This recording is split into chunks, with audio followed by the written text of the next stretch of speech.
Hello and welcome back to the channel. As we go into a new year, the time is now to begin a regular practice of getting up.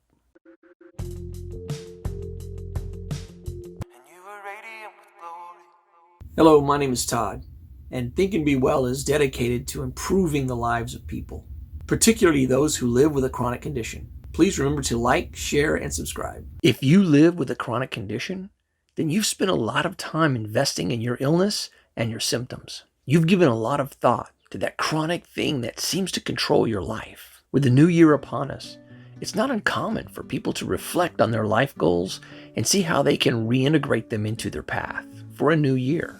I would like to challenge you to invest as much, if not more, this next year in yourself as you have in your chronic condition. Spend more time dreaming and taking action toward the life you want to have, and spend less time consumed about your chronic condition and symptoms. All you have to do is change your mindset. Sounds simple to say, but I know it's hard work. And it's work worth doing because you are worth the work to discover how to bring happiness and joy into your life. Here are 5 areas of work that will change your life in a positive way as you continue to wrestle and work out your chronic condition. I call these the 5 M's. The first M is to adopt a manifestation mindset. If the life that you're experiencing now is not the life that you want to have, then set an intention to change the circumstances around your life. Notice I didn't say the circumstances around your chronic condition.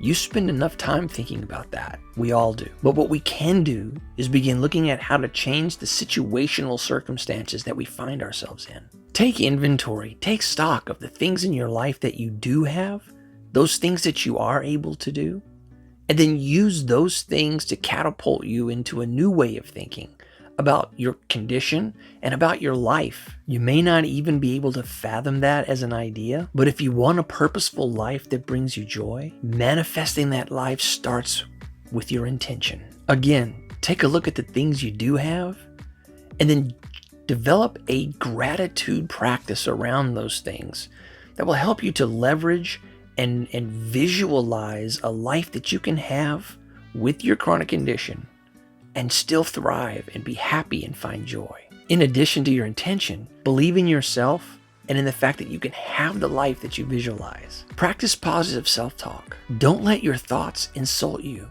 And when they do, always counter them with something positive about yourself. The next step, ask the universe, God, whatever higher power that you find your faith in, and then believe that those things are coming your way. The next step in manifesting is trust your intuition. When you set your intention, you begin to visualize what comes to your mind first. Write those things down and then begin doing things in your life that move toward those things. That's your intuition letting you know things that you might be good at, things that you might find interesting, and possibly another path where you can thrive and be happy and have a purposeful life around your chronic condition. The next step is what I just said. You've got to act. Do something. Do something, even if you don't know what it is you're supposed to do. Take that intuition, take some of the things you've written down, some of your imaginings, and just make a step toward those things. And when you do, you're going to find doors opening up for you. You're going to find a greater clarification about the life that you really want to have. And then you go back and you inform that whole manifesting process.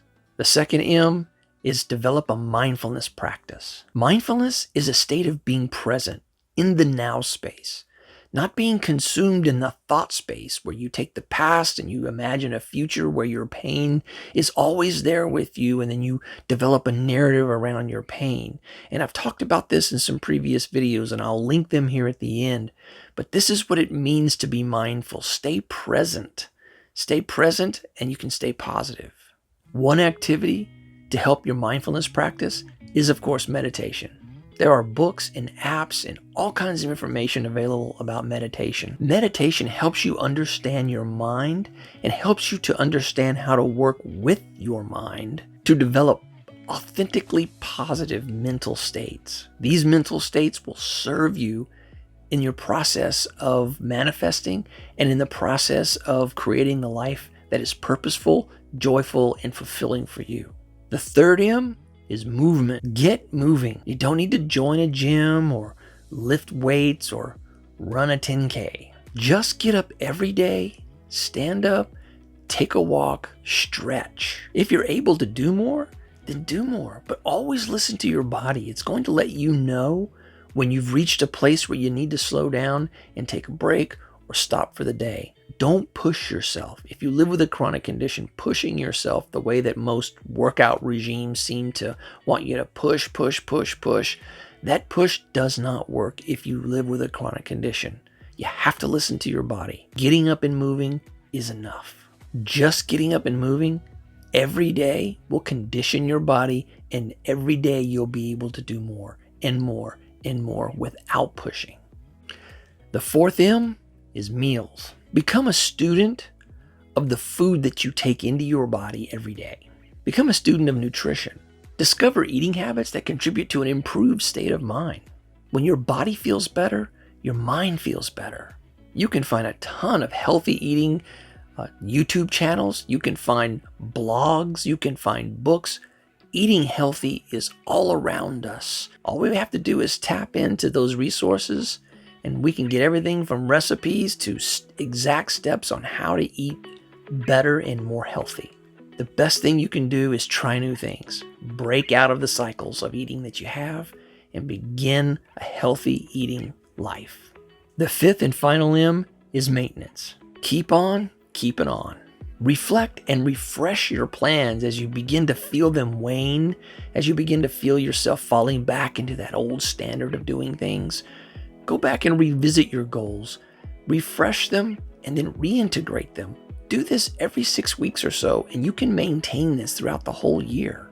I remember when I was in the gym, a very common New Year's resolution is to get into the gym and get fit.